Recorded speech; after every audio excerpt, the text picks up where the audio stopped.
Buen día, amigos de Perú 21. Estamos acá con un invitado súper especial, Álvaro Vargas Llosa, escritor, periodista, intelectual.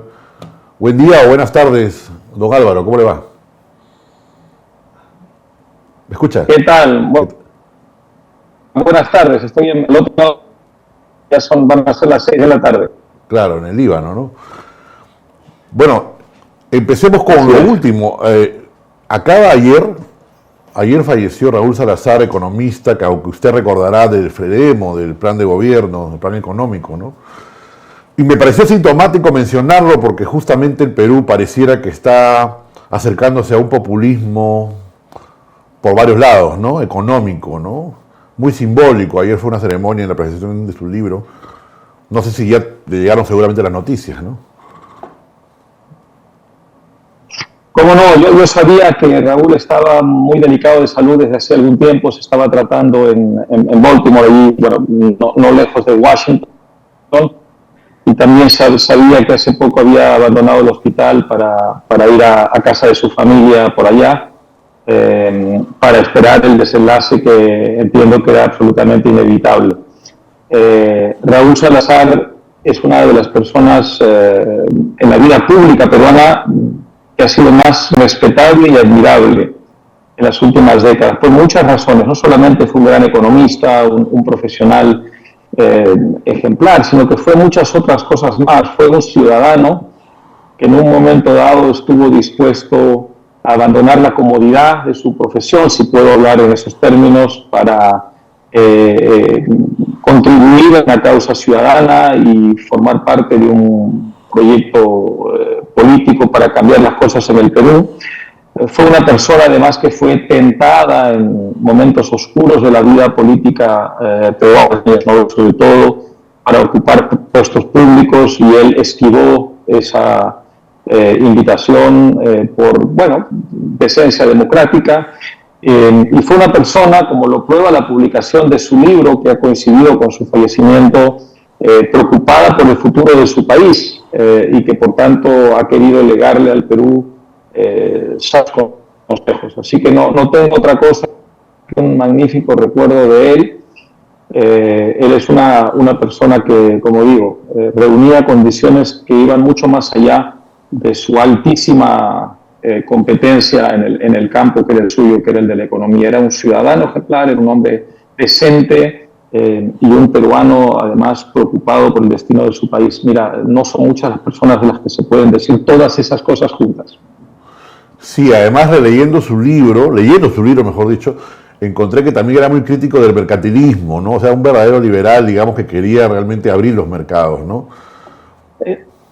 Él estuvo, en fin, ya la gente no recordará esto, por supuesto, y las nuevas generaciones no tendrán ni siquiera noción de esto, pero contaré rápidamente que a 90, cuando mi padre propuso un proyecto de reforma liberal al país, a la cabeza de una coalición, de una alianza política, de la que formaba parte el movimiento que habíamos fundado, el Movimiento Libertad, Raúl Salazar contribuyó decisivamente al plan de gobierno. Claro. Ya saben ustedes que en estos tiempos los planes de gobierno casi no existen, ¿no? Los líderes políticos presentan candidaturas de manera improvisada y a ver qué pasa después si ganan, pero no, aquello fue un esfuerzo tremendo para montar un equipo que estuviera preparado para ocupar los puestos fundamentales del Estado y empezar a hacer las reformas desde el día siguiente. Bueno, Raúl Salazar jugó un papel clave. Mi padre le había pedido que si el Frente Democrático ganaba las elecciones se empezara a ocuparse de la cartera de Economía, cosa que él había aceptado. De manera que es una persona que jugó un rol muy importante. Y yo tengo una anécdota con él que quizá, en fin, para lo que pueda valer contaré, creo que habla de su esencia. En la etapa de lucha por la recuperación democrática, hacia el año 2000, digamos, gesta democrática que encabezaba, como todos sabemos, Alejandro Toledo en aquel momento. Hablo de la etapa antes de ser presidente. Bueno, yo como muchos otros peruanos que no teníamos nada que ver con la política, digamos, de partido, y que no teníamos que ver con el partido de Toledo, estábamos colaborando con ese esfuerzo por recuperar la democracia desde una independencia cívica, digamos. Y yo le recomendé a Toledo en aquel momento. Toledo era una persona que en ese momento despertaba suspicacia en todo un sector de la comunidad, tanto del país como internacionalmente, me refiero de la comunidad empresarial, porque su fuerte agitación política contra el régimen autoritario de entonces hacía aparecer a la eventual candidatura de Toledo como una candidatura más bien de izquierda o de izquierda radical, ¿no? Cosa claro. Que, por cierto, no tenía nada que ver con la verdad, pero esa era la imagen, ¿no? La vincha transmitía de un agitador populista de izquierda. Entonces yo le propuse, no solamente porque creía que era una muy buena cosa para el Perú, sería una muy buena cosa para el Perú si ocurriera, sino que además era importante transmitir de una vez esa imagen de seriedad, responsabilidad, que convocara a Raúl Salazar para ser el jefe del plan de gobierno, para ser el jefe del programa económico, y que desde ya transmitiera la idea al país de que alguien como Raúl Salazar podía encargarse del manejo de la cartera de economía. Entonces yo llamé a Raúl, que era amigo mío, tuvimos una reunión privada, y Raúl me dijo una cosa que no olvidaré nunca, me dijo, Álvaro, yo lo haría encantado por ti, porque tengo mucho respeto por ti y confío en ti, pero desgraciadamente tengo experiencia con Alejandro Toledo y no puedo confiar en él y por tanto, aunque quiero que su movilización democrática tenga éxito, porque es fundamental volver a la democracia y el destino ha puesto sobre sus hombros esa responsabilidad y el líder indiscutible de la gesta democrática es él y hay que apoyar eso, no puedo dar el paso y participar, digamos, activamente junto a él y mucho menos en un futuro gobierno simplemente porque yo lo conozco, ¿no? Bueno, pocas semanas después, yo como en fin, fue público en aquel momento, ya nadie se acordará, me aparté de todo eso antes de las elecciones que finalmente ganó Alejandro Toledo y recibí una cartita de Raúl Salazar, en fin, con palabras tremendamente cariñosas, ¿no? Así que bueno, otra anécdota más, otro ejemplo más, porque lo que le estaba yo ofreciendo por vía de Toledo, y yo lo estaba invitando a que se reúna con Toledo para que Toledo se lo confirmara, era, bueno, ser el futuro ministro de Economía de Toledo y ser el hombre responsable del plan de gobierno, quizá incluso primer ministro, como presidente del gabinete de ministros, del Consejo de Ministros, ¿no? Y él pues lo rechazó, aún sabiendo que Toledo llevaba todas las de ganar, porque ya era casi inevitable que él liderara, digamos, la etapa democrática peruana, ¿no? Así que, bueno, una persona, por eso digo, no solamente un gran economista, un hombre que efectivamente, como dice, combatió el mercantilismo, además de el populismo de izquierda, combatió el mercantilismo, es decir, los privilegios de la derecha, por decirlo de algún modo, era un auténtico liberal, sino que además era un tipo que estaba dispuesto a renunciar a las mieles del poder por cuestión de principios, ¿no? Así que una rara ave. Sí, pues. Como usted dice, en esos tiempos los planes de gobierno importaban, ¿no? Ahora, ¿qué pasó con ese sueño liberal? Porque claro, los planes de gobierno ya no importan, ¿no? ¿Ah? Porque hoy en día no sé si está viendo cosas de Perú. Entre la pandemia, Castillo, nos hemos volcado a una especie de agenda medio populista, ¿no? Últimamente, ¿no? Se liberan bonos, bueno, la FP... A ver, el problema que hay... Sí, sin duda, ¿no? A ver, hay varios problemas. El primero es que los líderes no llegan al gobierno con una idea clara de lo que quieren hacer. Llegan con intuiciones, llegan con eslóganes, llegan con apoyados en corrientes que empujan en un lado o en otro lado, pero no llegan con una idea clara de lo que quieren hacer. Esto para mí es fundamental. Y como no tienen una idea clara de lo que quieren hacer, no preparan equipos para ello. La gente se olvida de que gobernar implica no solamente tomar decisiones, sino estar seguro de que se van a ejecutar a todos los niveles del Estado, por lo menos en los primeros 3 o 4 niveles del Estado. Y para eso hay que tener equipos preparados, que lleguen al Estado y que inmediatamente empiecen a actuar de una manera que se alinee con lo que es, digamos, con lo que son las grandes directrices que marca el jefe o la jefa del Estado.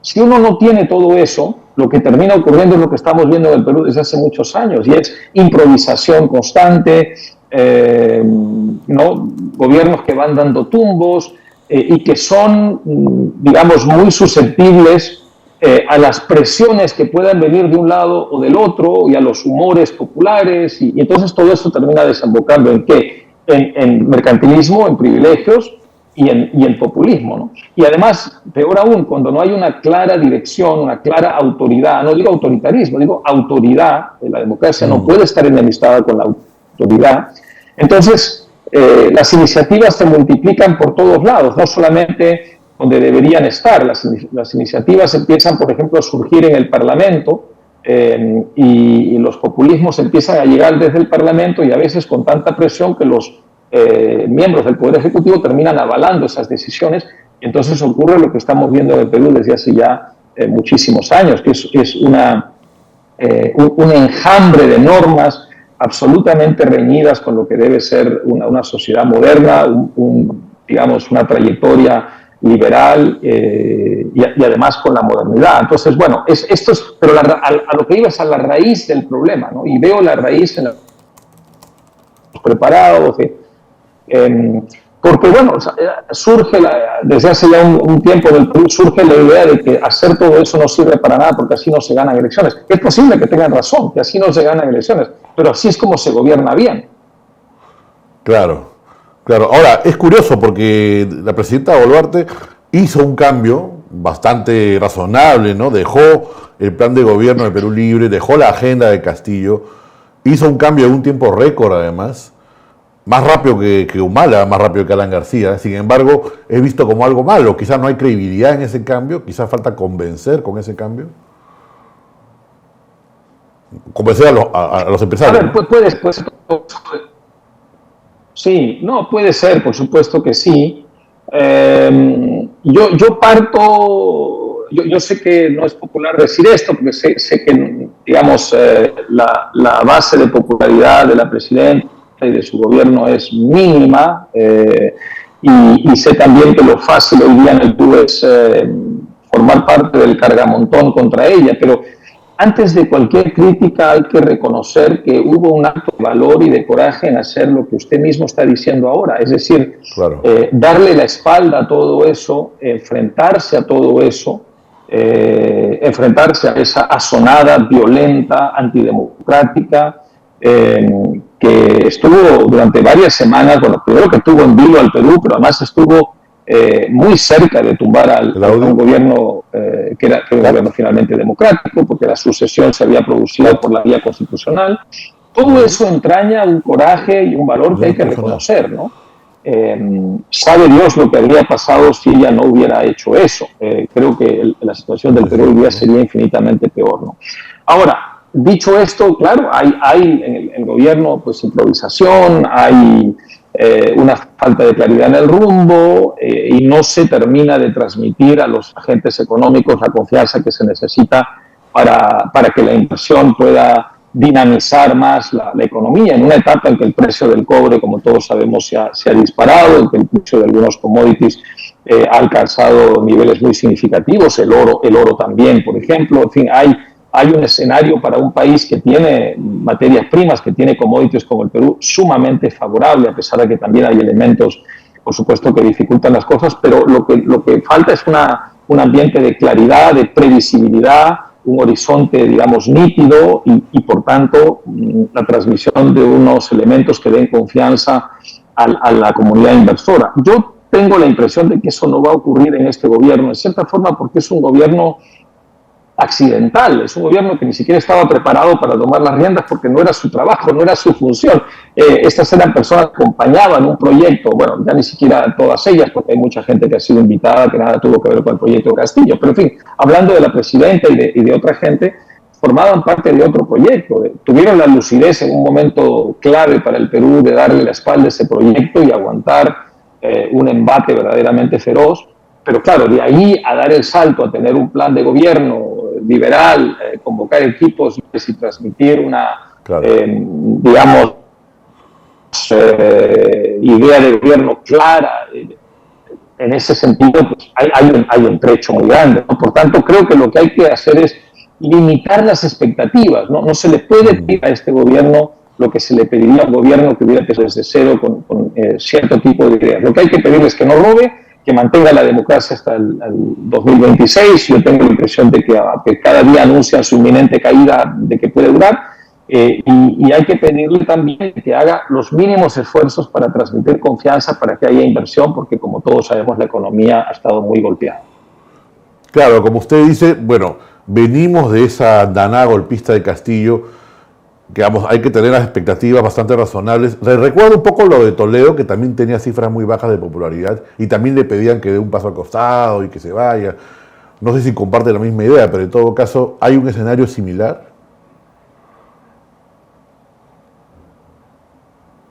Bueno, a ver, antes de cualquier comparación, claro, hay que tener en cuenta, Toledo es una persona que está en estos momentos en la cárcel, en una situación de cárcel, digamos, preventiva y afrontando procesos de corrupción en los que hay elementos muy significativos que apuntan a su condición de culpable.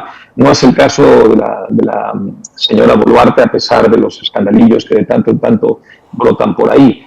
Por otro lado, en el caso de la presidenta Boluarte, como no me canso de repetir, está a la cabeza de un gobierno que no se suponía que debía ni siquiera existir. Es el producto de un accidente. Claro. Y ella, en fin, se puso a la cabeza en un momento muy complicado, impidió que el Perú tomara un rumbo totalitario de izquierda radical. Y yo creo que todo eso hay que reconocérselo, independientemente de sus cifras de popularidad. Ahora, sí es verdad que comparte con Toledo unos niveles de popularidad muy bajos, pero recordemos que prácticamente todos los gobiernos de la democracia peruana, desde la recuperación de la democracia, sí, han tenido etapas de impopularidad, desde luego quizás no tan profundas, pero es casi una constante en la vida peruana en las últimas décadas que la popularidad sea muy baja, ¿no? No diré que no importa, porque un gobierno que tiene una base de popularidad tan baja está sometido, se debilita y está sometido, por supuesto, a los golpes que vienen de quienes creen precisamente que por ser débil ese gobierno puede ser tumbado, y además tener unos niveles de popularidad tan bajos probablemente es algo que desanima también a los inversionistas. Porque, en fin, nadie quiere estar seguro de qué va a pasar políticamente, y si el escenario político es tan imprevisible, la idea de invertir a largo plazo pues se vuelve una idea bastante temeraria. En fin, acarrea una serie de consecuencias, ¿no? Pero dicho esto, no son las cifras de popularidad las que importan. Lo claro, que importa es sentar las bases para que el Perú mantenga una trayectoria durante, no sé, por decir algo, 15 años, 3 gobiernos seguidos que mantengan una cierta trayectoria. Y el Perú, como ya ocurrió antes, pero yo creo que ahora podría hacerlo todavía mejor, podría ver su pobreza reducida a una mínima expresión. No hablo de pobreza porque, como sabemos, las tasas de pobreza han subido en el Perú. Claro, ¿y qué le parece desde la distancia esta guerra desatada en fiscalía, este lawfare, esta pelea donde también tiene que ver la presidenta entre poderes del JJ, en fin? Yo veo esto con muchísima preocupación. Yo pienso que, a ver, yo he comentado en mi familia más de una vez, medio en broma y medio en serio, pero en realidad creo que va más serio que en broma, que ya uno en el Perú no tiene claro quiénes son los buenos y quiénes son los malos.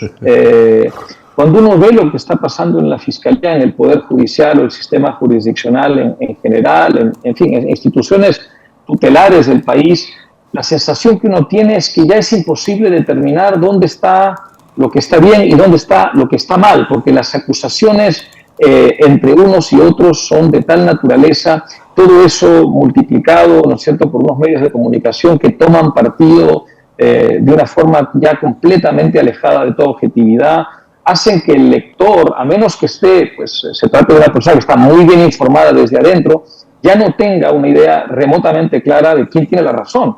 Y entonces se produce una quiebra de la confianza en las instituciones, que es lo peor que le puede pasar a una democracia. Por cierto, esto tiene implicancias económicas, pero también tiene implicancias para la democracia, para todo el entramado institucional, ¿no?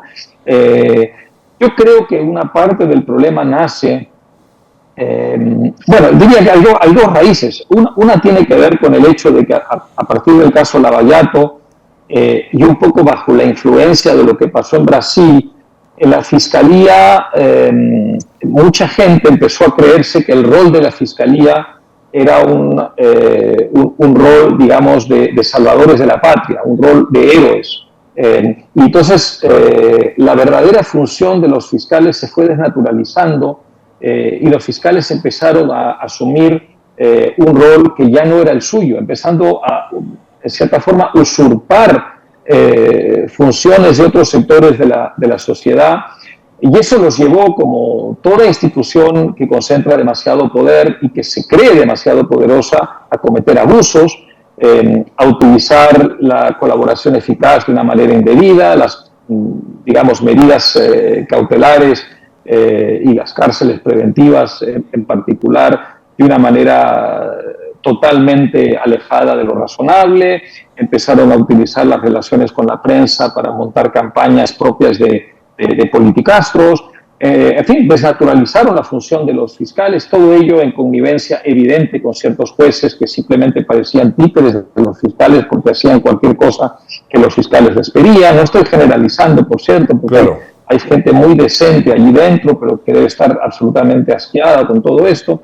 Así que parte del problema creo que vino por contagio de Brasil, del rol que tuvieron las instituciones de este tipo en Brasil, y parte del problema también vino por el hecho de que nunca terminamos, cuando se produce la transición a la democracia en 2001, nunca terminamos en el Perú de entender que ya la etapa de la guerra, de la polarización extrema, encarnizada entre dos bandos, debía terminar y ceder el paso a una convivencia en la que hubiera diferencias, pluralidad, como tiene que haberla en una democracia, pero dentro de un clima distinto, ¿no? Seguimos con esta guerra entre unos y otros, entre izquierdas y derechas, fujimorismo y antifujimorismo.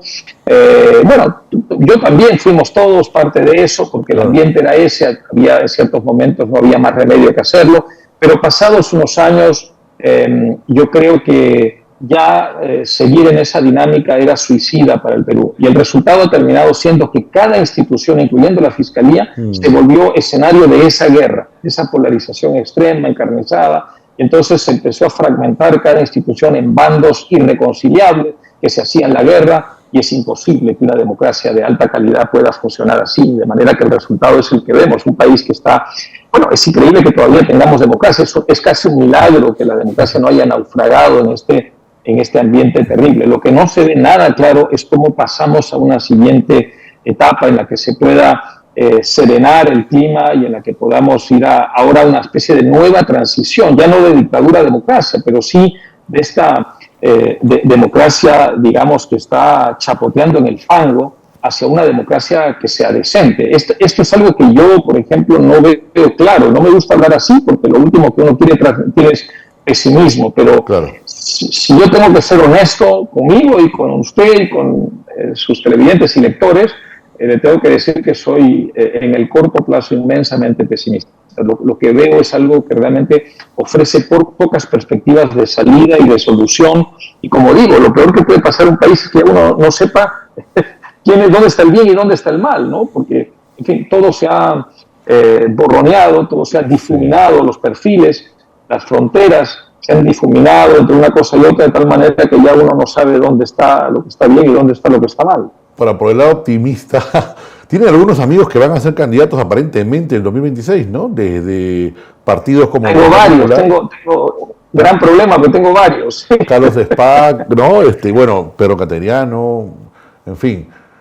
Bueno, tienen partidos, no sabemos si son candidatos.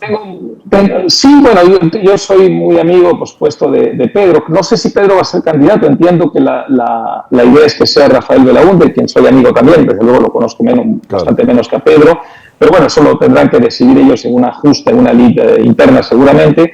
Pero bueno, ahí tengo buenos amigos. Tengo un magnífico amigo también, que es Carlos Spa, y me alegro mucho de que haya podido escribir un partido. Siempre he creído que él debía jugar un rol importante en la política peruana. También soy amigo de Carlos Añaños, a quien tenemos en la Fundación Internacional para la Libertad desde hace muchos años.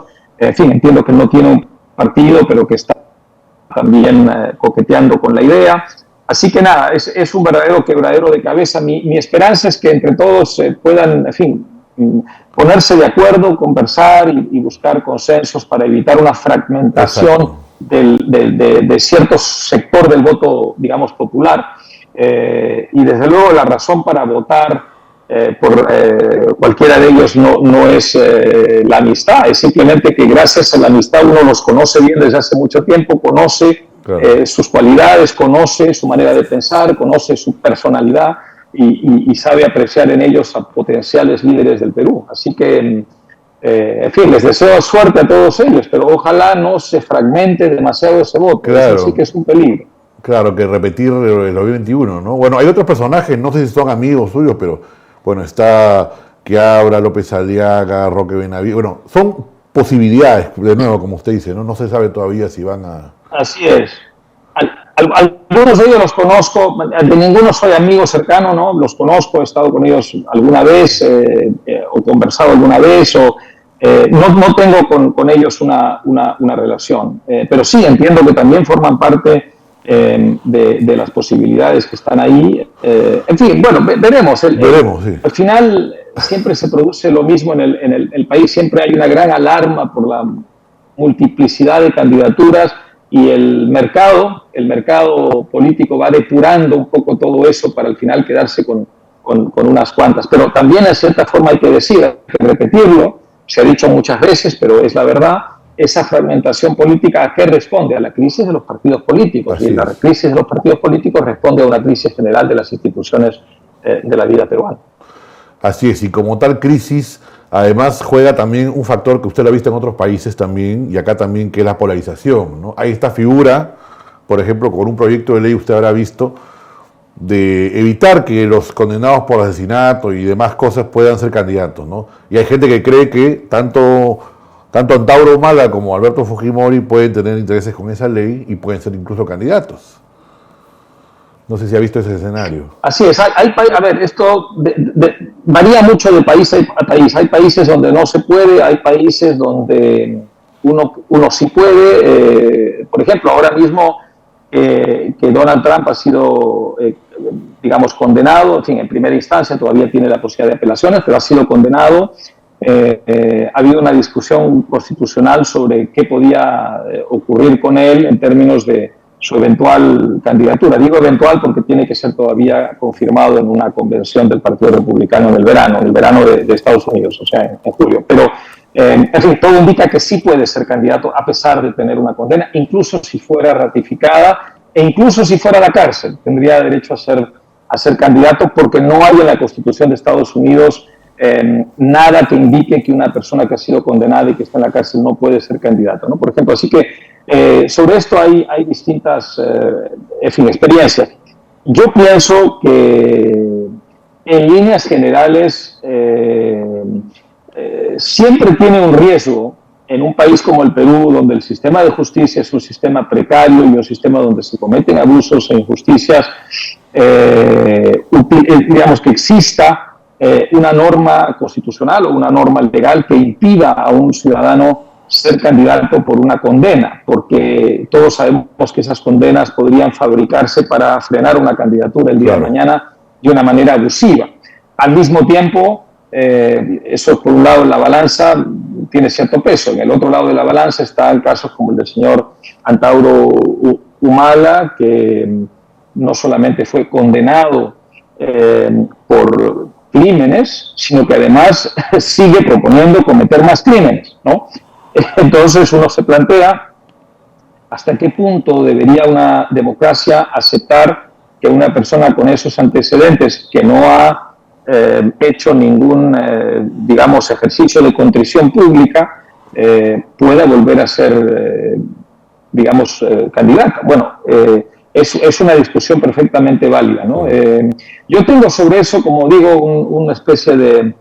A ver, tengo sentimientos encontrados, ¿no? Yo sí creo que una persona condenada y bien condenada por cometer crímenes no debería optar a la presidencia. También creo que si en el Perú decidimos en abstracto que ninguna persona condenada por un delito puede ser candidata, eso se puede utilizar el día de mañana a través de un abuso de la justicia para frenar cualquier candidatura. Así que ahí es una discusión muy delicada en un contexto como el peruano, ¿no? Volviendo a los padres del liberalismo, no quería acabar sin antes mencionar a su padre. ¿Cómo está su padre? No está escribiendo novelas, pero ¿qué está haciendo? ¿En qué está? Siempre muy activo él. Él, no, sí, él no está escribiendo, en fin, como ya sabemos, anunció que no escribía más novelas ni más artículos, así que está, en fin, retirado de ese aspecto, pero está leyendo, está escuchando música, está viendo películas, está disfrutando, por supuesto, de su tiempo con la familia. Claro. En fin, está siempre alerta y siempre curioso, siempre queriendo saber cosas, que lo visitan personas amigas, lo ponen al día. Así que bueno, aceptando, digamos, las limitaciones de la edad, pero siempre manteniendo, en fin, toda la actividad que esa edad le permite hoy en día, que no es la misma, lógicamente, que hace algunos años. Claro, porque quienes recordamos sus planes quinquenales, por ejemplo, en El pez en el agua él explica, ¿no?, su plan quinquenal, y recuerdo que había esta idea de hacer un segundo tomo de pez en el agua. Eso también quedó pues pendiente, ¿no? Hay muchas cosas que ya uno tendrá que imaginarlas solamente, ¿no? Sí. Así es. Bueno, yo creo que es un síntoma de vitalidad, ¿no? Tener proyectos que ya no vas a poder realizar, lo que implica es que, digamos, el ánimo y la intención han seguido allí claramente a pesar de las, en fin, dificultades de salud y de las limitaciones de la edad, ¿no? Pero bueno, no es una mala opción esta de imaginar lo que hubiera podido ser, por ejemplo, un segundo tomo del pez en el agua, ¿no? No es una mala idea. Claro.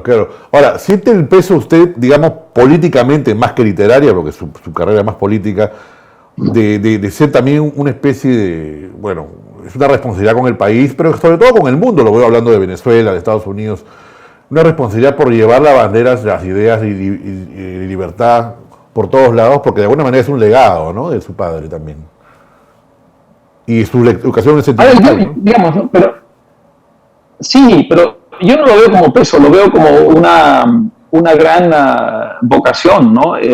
Si uno en algún momento de su vida, a mí me pasó relativamente joven, hay gente a la que esto le pasa después, claro, tiene esa revelación que es descubrir la profunda riqueza que se encierra detrás de una propuesta de libertad para un país, ya es casi imposible desenamorarse de esa idea y es casi imposible no dedicarle a esa idea mucho tiempo, ¿no? Porque es una idea tan poderosa, tan atractiva, tan cargada de promesa, y más aún cuando uno proviene de un país donde esas ideas hacen falta, ¿no? Incluso cuando uno proviene de un país ya desarrollado, donde las ideas de libertad han permitido un progreso, la idea de seguir avanzando es muy atractiva, pero lo es infinitamente más en un contexto como el peruano y el latinoamericano, ¿no?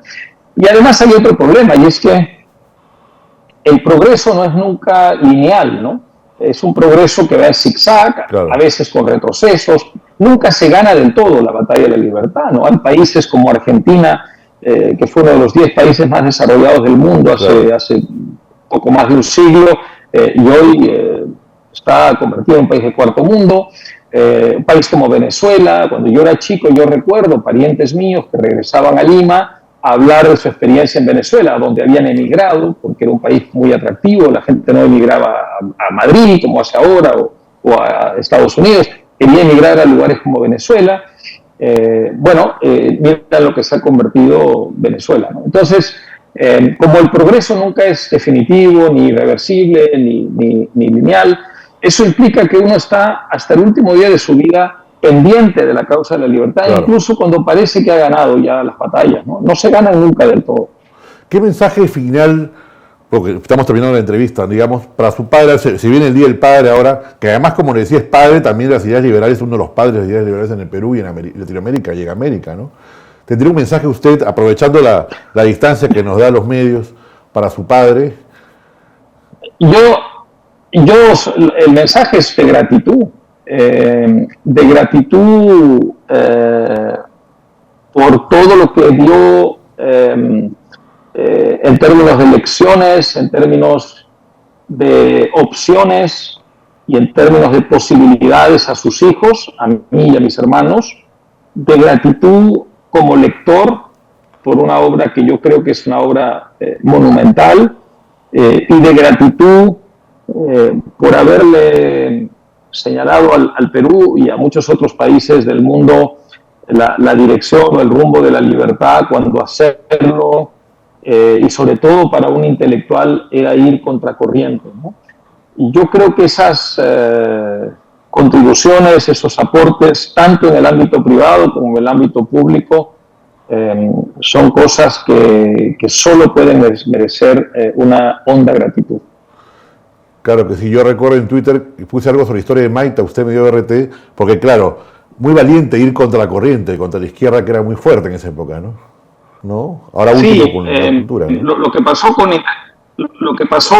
pasó con intelectuales como Octavio Paz, como mi padre, o el venezolano Carlos Rangel en su momento, es que dieron una batalla por la libertad antes de que la libertad se pusiera de moda en el campo intelectual, es decir, antes de la caída del muro de Berlín, y yo creo que eso hay que reconocerlo. Luego, con el paso del tiempo, en el mundo de la cultura, las ideas de la izquierda, digamos, más anticuada, más troglodita, más pasada de moda o setentista, por decirlo de algún modo, han vuelto a cobrar mucha fuerza, ¿no? Y quienes defienden el liberalismo y la libertad en el campo de la cultura hemos vuelto a ser minoría. Pero eso lo único que hace es probar lo que decía hace un momento en otra respuesta, y es que la lucha por la libertad, el combate por la libertad es infinito, no se acaba nunca. Es un insistir e insistir e insistir. Es una prueba más de que en esto la perseverancia es una de las cosas más importantes. Claro, usted, por ejemplo, interesante, ha hecho críticas muy agudas sobre el tema woke o sobre el tema identitario, que a veces parece que gana todo, ¿no? Que se come todo, sí. Sí, es uno de los grandes males de nuestro tiempo. Hay que combatir esto a capa y espada, porque está haciendo un daño tremendo en la academia, en el mundo universitario, en el mundo de las artes, en el mundo de la cultura en general, y está contaminando mucho a un sector de la juventud, que es algo que solamente augura malas cosas para la salud de la democracia y de las instituciones de la libertad en el futuro, ¿no? Si las nuevas generaciones crecen con esa perspectiva, digamos, colectivista, identitaria, a mi modo de ver, la libertad se va a ver seriamente amenazada. Creo que es un combate muy importante que hay que dar de forma constante. Para terminar solamente, supongo que no coincidirán de repente en agenda, pero una llamada por el Día del Padre a su padre, ¿no? Imagino que estará en Lima, él, no sé. Hablamos con bastante frecuencia, no solo en el Día del Padre. Claro que sí, claro que sí. Gracias por su tiempo, yo sé que tiene otra entrevista, así que muy amable, doctor Vargas Llosa. Muchas gracias. Eso ha sido Álvaro Vargas Llosa, amigos de Perú 21, con ustedes hasta otra oportunidad. Gracias.